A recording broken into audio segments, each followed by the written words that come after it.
Climb aboard the NFL Express with Charles Barr and John Chapman, your one stop for all 32 NFL teams and news from around the league. And we're back, guys. We are back on the choo-choo train.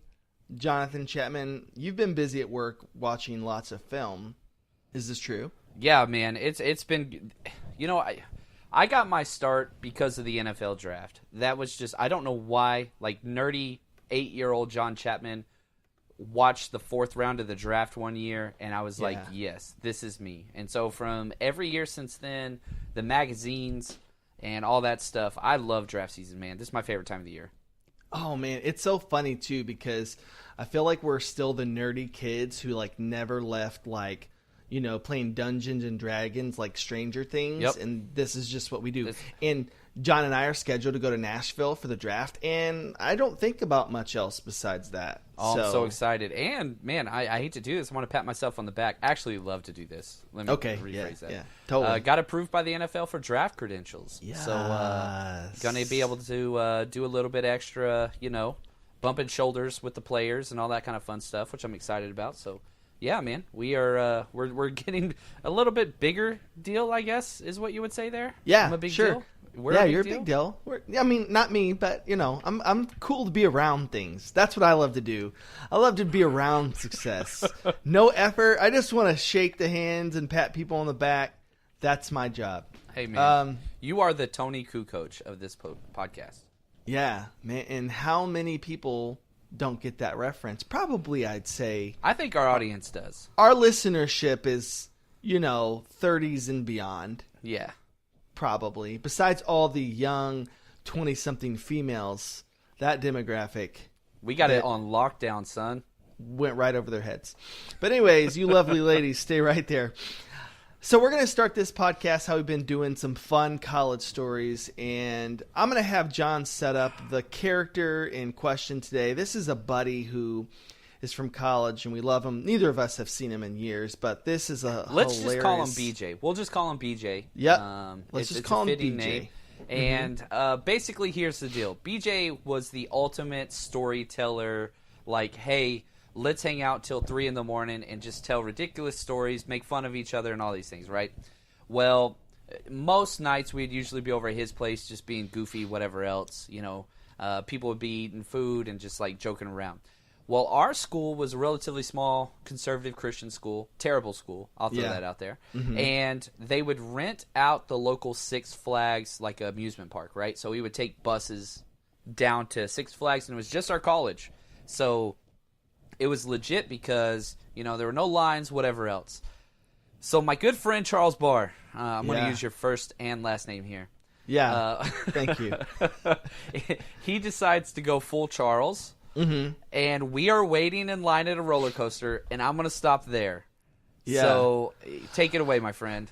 So, number one, because I'm a badass, I rode in front of the roller coaster. That's first right. row.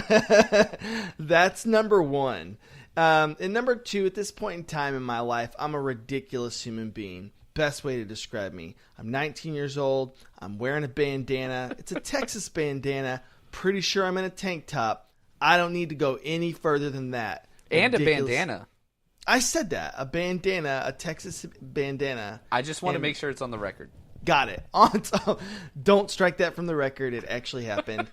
So we're in line, and BJ, I do not believe he knows that I'm on the same roller coaster as him. No, he did not. He didn't know this. But I knew this. And I'm with my buddy, and we're in the front, and I'm like, dude, I'm totally going to do something so hilarious. And what I'm about to say that I did, don't do this, because if this were not, like, somebody I knew, honestly, people have died for less than what I'm about to say I did. And this is one of those, like, suspension roller coasters where your feet hang. So it's not like one of, like, the mini whatever where you can, like, turn around and look around. This is the one where you're in the seat that goes way above your head. You can't turn around and look behind you. Your feet are dangling, which just makes it so much better. Yeah. So I had been carrying around a cup of water for a while, staying hydrated and such. And, the water had warmed, and the ice was gone. I didn't want it any longer. And I said, and as we were like about to, you're going tick, tick, tick, tick, tick, all the way up. And as we're about to go down, I throw the water up behind me and I make a vomit noise. I go, ugh! And to indicate to the people behind me that the wetness that they now feel is vomit, okay? And so this actually catches our friend BJ not only in the face, but in his mouth, okay? And he's one of these people who he dry heaves over anything. You could tell a story and he's going to do one of those things. And so I believe he's next to his wife, and he is just like dry heaving throughout the entire roller coaster ride and just dying. And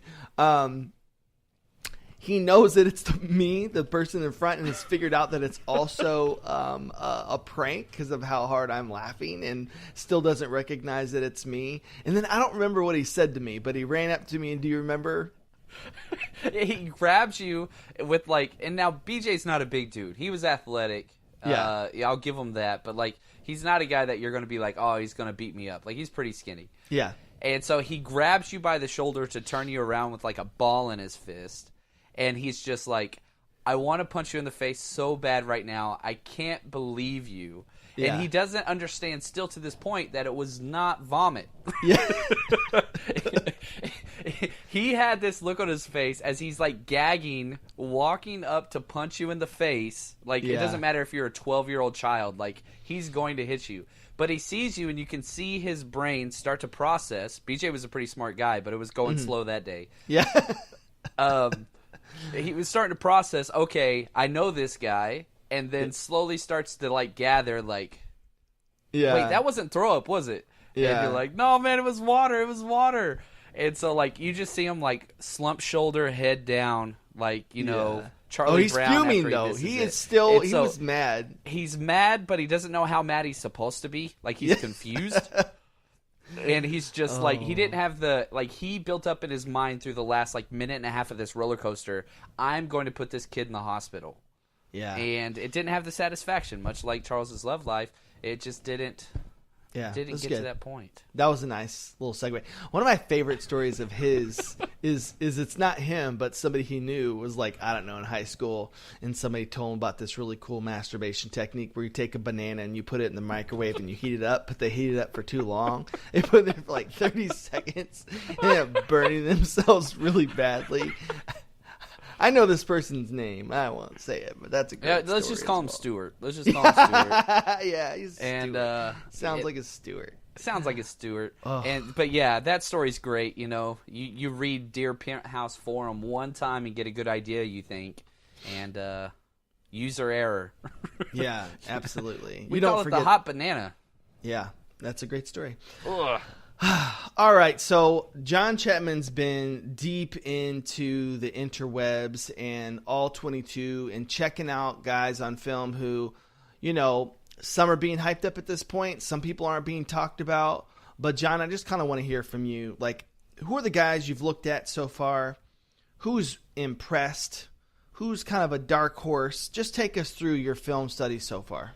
Yeah, basically what I do is I do a simple rankings all the way across the board. I do a 150-person big board, and I don't want to get into that. But what I do is after I set that, usually I watch one game film, kind of set those different positions, and then I dive into kind of the top-tier guys and compare them against their own position. So as far as in-depth, coverage and going through each one 3+ game films, I finished the edge class and the wide receiver class. As far as at least 3 game films. So a couple guys I want to talk about. Obviously, Nick Bosa. He's the number 1 overall player on the board. Holy freaking cow. He is unreal. And the main reason why I like Nick Bosa so much and why so many scouts like him so much is what you cannot do is watch a player's highlights. I understand that's fun, and maybe that shows you the ceiling of potential that player has, but they lie to you. The quote that I use a lot of times is, highlights are like reading a dating profile, whereas watching game film is like you get to interview their ex. You find out everything. The dirty, the good, the bad, the throwing temper tantrums, all that stuff. You see that on game film. And with Nick Bosa, there's no difference between his highlights and his game film. He is that consistent. Pro Football Focus put out Nick Bosa in 2017. He did get hurt in 2018. But in 2017, the highest rated defender in the history since they started grading film. Wow. He's so consistent. He's just so consistent. So anyway, Nick Bosa is unreal. But staying with pass rushers, just a couple quick tidbits. Josh Allen is the real deal. All-time leader in sacks in the NCAA, and he did it in the SEC. So, he's one of those guys that can do it all. 4-3, 3-4 outside rush. It doesn't matter. He fits every single scheme. He will be a top 5 pick. His coverage skills are legit, too. He gets his hands on the balls. Yeah, I think I said that right. Quite a bit in pass coverage as well. So, who is his player comp? Would you say? I said Bruce Irving with more size. So if you remember when Bruce Irving came out of college from West Virginia, he was that wide 9, super athletic that would just sprint the edge, just speed rusher. But he does that very, very well. But he's got even more size. Bruce Irvin's had a great year 2 to 3 years ago, but he's much more of a complete player. But he's that hyper athlete, jacked up. He's unreal, man. So you add that athleticism and speed with 258 pounds, 6'4", 258. Like, he's unreal. Like, he's RoboCop out there. It's unreal. So another guy I'm pretty high on is Jalen Ferguson, the guy, and he's been in a lot of news lately because he got his scouting combine invite revoked. Oh, yeah. He got in a fist fight with another teenager before he enrolled in college at a McDonald's. So 4 years, absolutely no issues on or off the field since then. He just got in a fist fight with another teenager at McDonald's at 2 a.m. And this is the problem I have. We talk about all things NFL, so I wouldn't mind talking about this just a little bit, Chuck. Yeah. The same weekend that you have Kareem Hunt on video kicking a girl in the face as she is on her knees in the middle of a hallway, he gets re-signed for millions of dollars. The NFL goes and takes a kid who got in a fight when he was 18 years old with another kid that was actually older than him in McDonald's, and you're going to punish this guy, Jalen Ferguson. Meanwhile, you let this other guy sign for $2 million. Like, the double standard that is the NFL is just, it's unreal. I don't know. I'm pretty pissed off at the NFL lately, but I love it. I love the product they put out there, but man, whatever. And I just think too, I'll chime in here as well. For me, like, just later on, sports in the NFL has become, more than that. It's like you want the best out of your athletes because they can, they're big role models to kids. And so you just want them to, as best as possible, and we're not asking for anybody to be Superman, but it's definitely, for me, it's a responsibility of somebody who's making millions and millions and millions of dollars and has that spotlight to do something with that.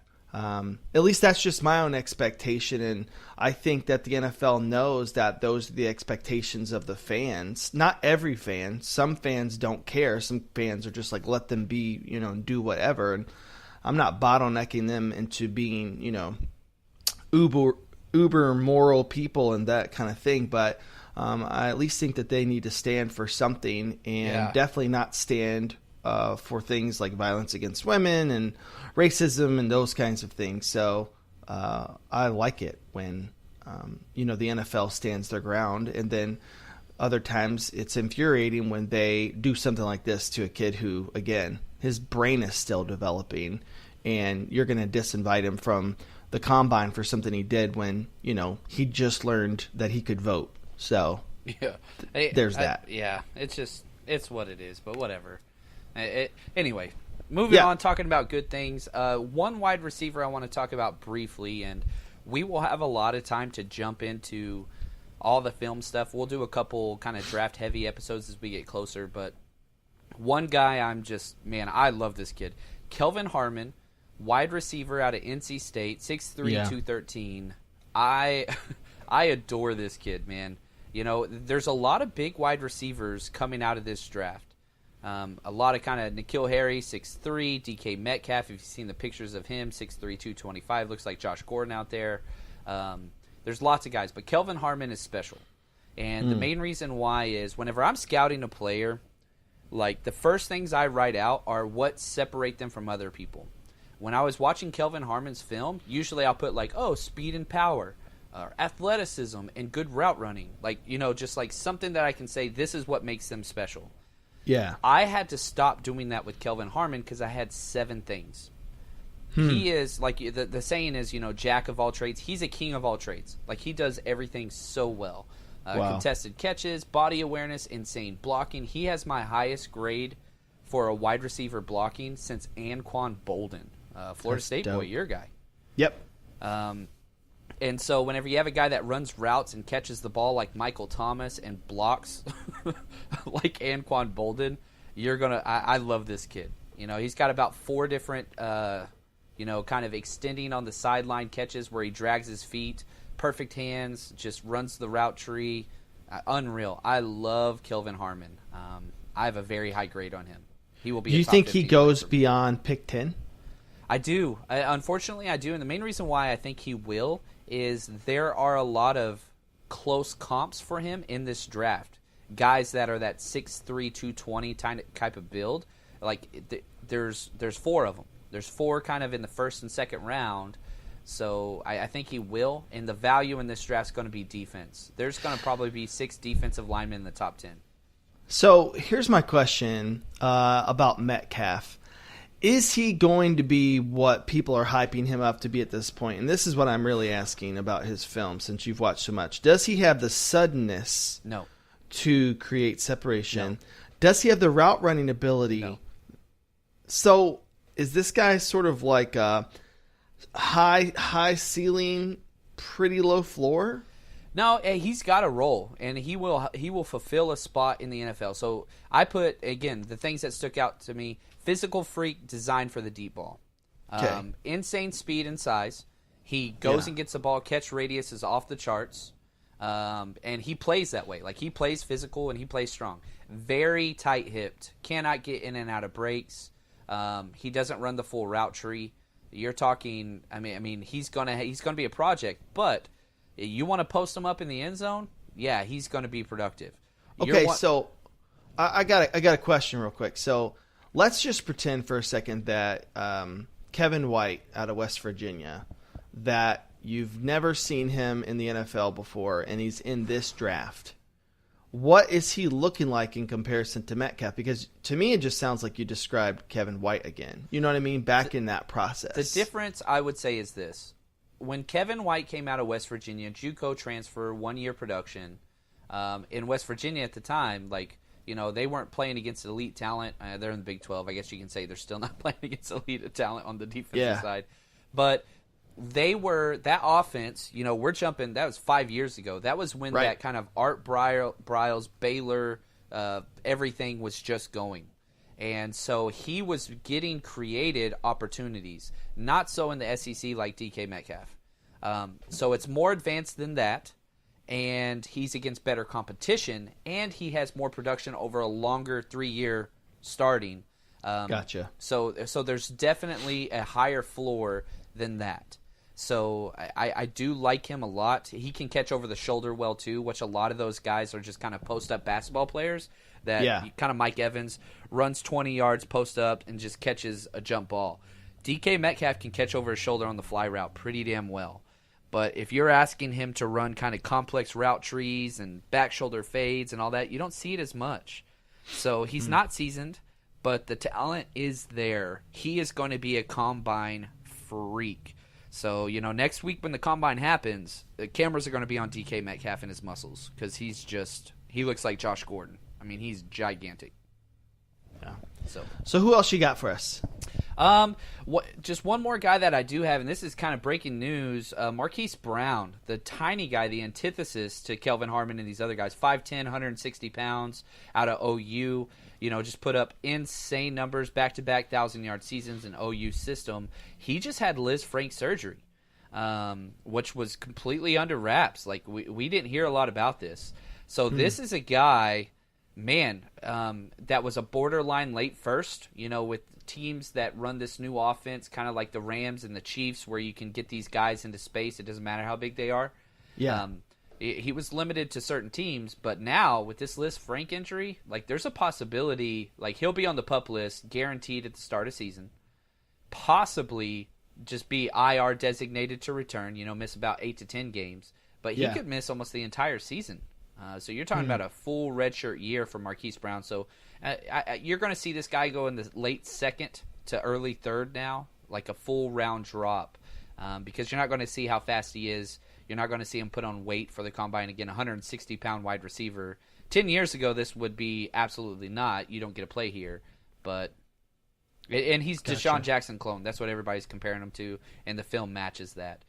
He's got the wiggle and the speed over the top, and he runs pretty good route tree. So something to keep an eye on. I think he's going to fall to like one of those teams like the Patriots at the end of round 2 or something, and they're just going to stash him like they do. And it's just what they got. So anyway. So is that it for your guys on that you've been studying? Yeah, well, no, I've got a lot, but those are the guys that have stood out. Gotcha.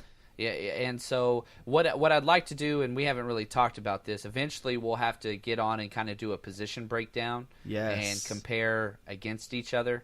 But this is the time period, man. This 6 weeks is where it's, man, let's jump into it and let's crank it all out. So, yeah. I think we should just dive into our own football teams, man. I mean, why else do this than to not talk about your favorite team? And you know what? Me and John are biased. He loves the Niners. I love the Eagles. Maybe we can focus on another team in terms of like who's kind of got the most interesting offseason ahead of them. But maybe you can talk to us a little bit about the Niners and what you hope that they do. Maybe some free agents you hope they go after. Some people that they target in the draft other than Nick Bosa. So what are your thoughts about your Niners, man? Man, I'm pretty pumped about where we are. They just came out and said, hey, we're going to let Pierre Garçon go.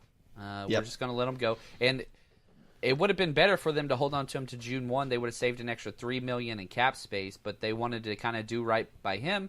And they're moving to the younger guys.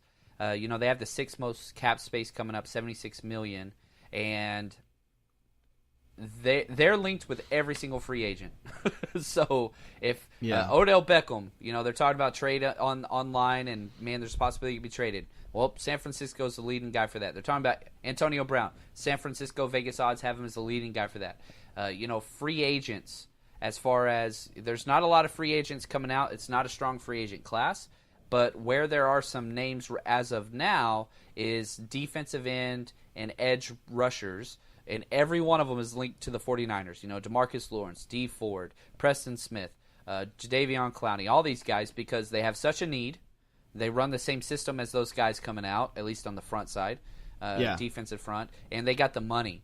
But as we usually see in the offseason, people don't let go of edge rushers. So this is where the franchise tag is about to be, kind of full effect, because it's going to be interesting, man, which teams keep whom and who hits the open market. So that's going to be the fun one.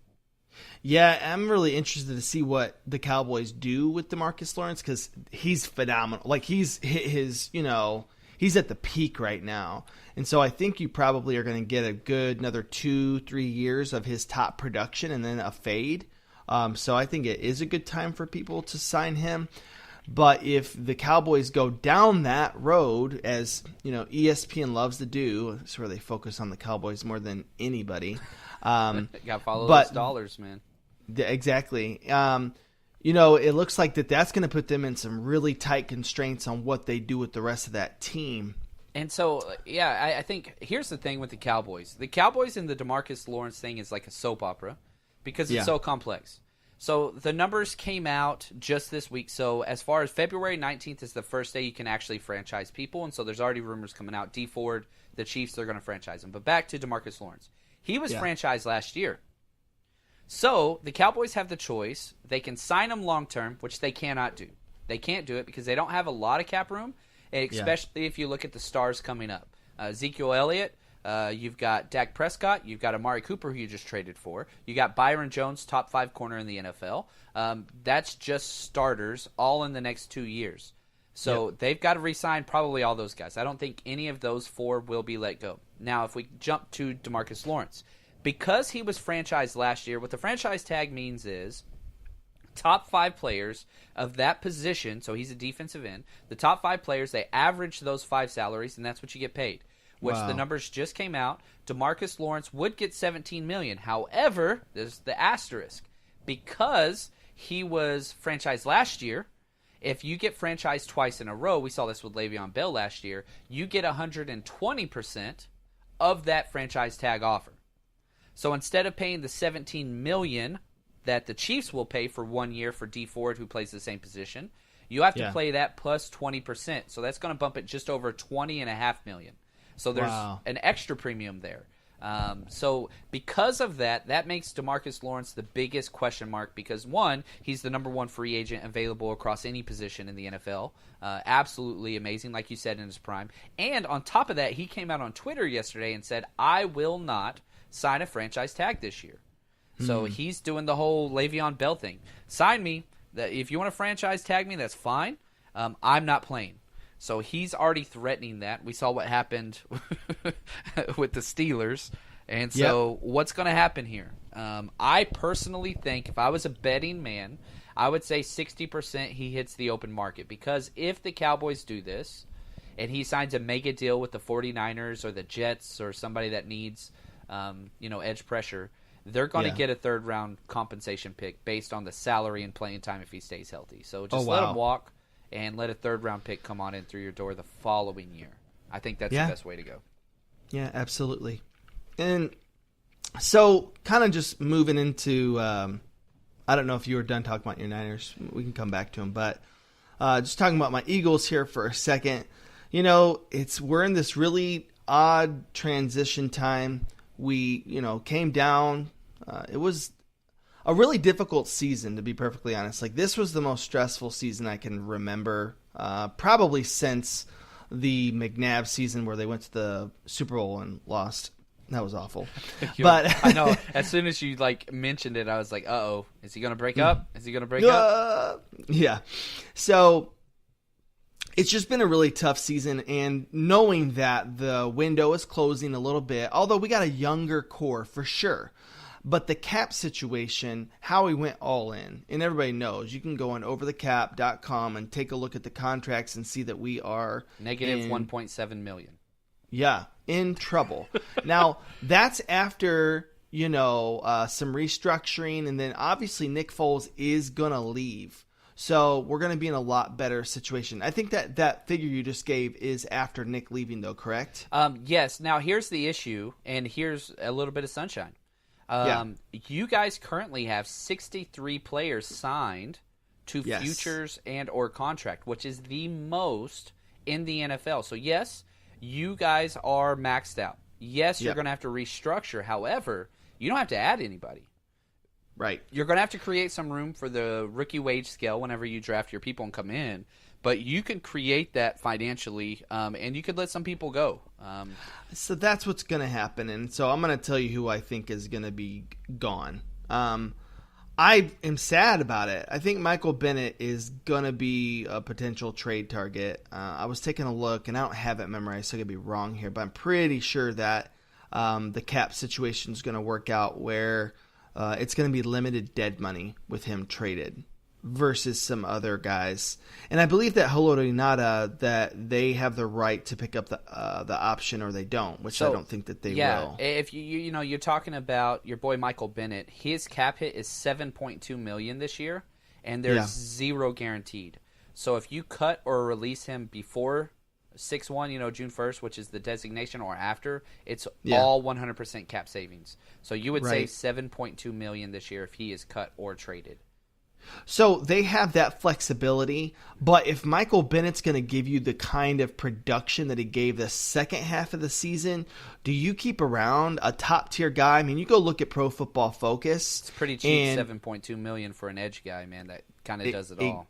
Exactly. And they really started to figure out how to use him in certain packages later on, and he just started, honestly, he started ripping through offensive lines the last 3-4 weeks to the point where, as we were going on our little run in the playoffs, it was him and Fletcher Cox that made me a believer, not really a lot of the other pieces of our team that I was like, oh, for sure. But I knew that defensive line was going to wreck game plans and put us in good situations. So we'll kind of see, and I think they're probably going to keep an eye on old boy that just went out with the injury, Derek Barnett, who, man, his rookie year, he looked amazing. So he went with that injury. I think he'll be good to go by camp.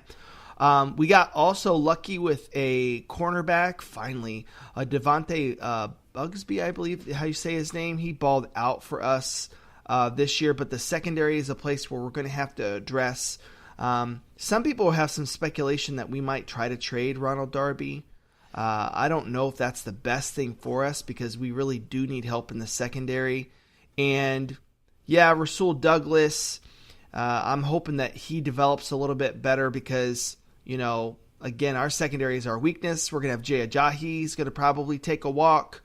I'm hearing that potentially Wendell Smallwood will be gone as well, which isn't a huge loss, but I definitely love the guy. Right. And really the largest issue for the Eagles is this. This is a big one. Jason Peters. I loved you. It was probably Andy Reid's one of his best trades that he ever made. Thank you, Buffalo Bills. Gosh, they are the farm system of the NFL. Every time they do what they do, I'm just like, what the hell's wrong with you? Right. So he's 36. It showed this year. I'm 36. Yikes. And it shows. Yeah, and it shows. And so and that kick step just wasn't there. He was getting beat by guys. And you know what, man? Salute to you, Jason Peters. You're one of the greats. But every dog has their day, and you had yours for a long career and probably are a Hall of Famer. And I'm hoping the best for him, but it's kind of time to move on and get a guy who's going to be able to deal with some of these edge rushers. But then there's been some talk, too, of do we kick him inside to guard? But then are you taking Salamalo out? What's the plan there? I mean, are you going to stop a guy's development to kick him inside? Is that the right play? Do we move Lane over to the left side? We got a lot of questions coming up. So what about some questions for your team in terms of position-wise? Any guys might be moving around? Man, there's a lot there because, John Lynch, our GM, he has come out and said, we're looking for cornerstone pieces. We're not looking for stopgaps anymore. We're looking for people that fit our scheme and are going to be there for the long haul and exactly what we want. So, the Cowboys, obviously they want Earl Thomas. Earl Thomas wants the Cowboys. His family lives in Dallas. He's a, Longhorn, grew up in that area. He wants to be in Texas. But the Cowboys, we talked about their cap issues earlier. So if he can't go there, why not go for the coach that coached him when they won the Super Bowl? And Robert Saleh, the defensive coordinator for the 49ers, team up with Sherman. We have the cap money. We have the positional need. We don't have a free safety right now that's, top-tier talent. So that's a big one there. Edge, you need secondary help all across the board opposite Richard Sherman. We need an opposing corner. We need both safeties. There's a lot there for that. But it's all going to be predominantly on the defensive side and then a wide receiver and a guard, I guess. We do need a guard, but I could see that in the third, fourth round of the draft. So the 49ers are going to be leaked with any new free agent or trade rumor. The 49ers are kind of that team right now because they have the cap room, they have the young coach, and it seems like they're the team, quote-unquote, on the rise. They haven't performed in 2 years under Kyle Shanahan, but they've got to get going that direction. Man, I'm so excited for this season. Yeah. What's got you most pumped up for Nashville, man? I'm gonna be seeing you there in about 2 months or so. Yeah, it's right at I think 56 days. So I'm excited. The credentials thing was pretty cool, so I'm pretty pumped about that. But also, Nashville's such an awesome city. I recently moved to California. We don't have barbecue out here, man. I'm not a California barbecue guy. They got tri-tip, which is nice. Nashville barbecue pretty legit. So we're going to eat some great food, drink some great beer, and just have a freaking awesome week. So I'm excited to get some recording done live, which is some instant draft analysis while we're out there. That's awesome. I'm just pumped, man. And I think it's going to be a really active first round, much more so than last year, because there's so many teams that need a quarterback. And, yeah, there's no top-end quarterback talent. But, 6 out of the last 8 years, at least 2 quarterbacks have gone in the top 5. And I expect that to continue. At least one quarterback's going early. So you're looking at teams like the Cardinals who pick 1, 49ers that pick at 2, Jets that pick at 3. All don't have quarterback issues. So there's going to be movement. Somebody's going to jump up. Giants, Jags, Broncos. Yeah, I know that they signed, Flacco, traded for him. But they just gave up a 4th rounder. He's 36 years old. So, yeah, he's not the answer for the future. He might be 34, actually, off the top of my head. 34 or 36. So there's going to be teams that jump up in this draft to get a quarterback. It's going to happen. Which team is going to be the one to fall out and kind of capitalize on that? Who knows? Who knows? And there's a possibility in the last mock draft I did that the team with the first overall pick could trade Josh Rosen, their first-round quarterback from last year. They could trade him out and get Kyler Murray. So there's lots of crazy fun stuff going on. I'm just pumped, man. It's a deep draft, too. That's awesome. Well, this episode's been more of like a, hey, how you doing? We're back. The next time we come back, we're going to get back into some of the more in-depth analysis of this draft, because really the draft is something we focus on and we love it. So stay tuned and see you in the next time we record.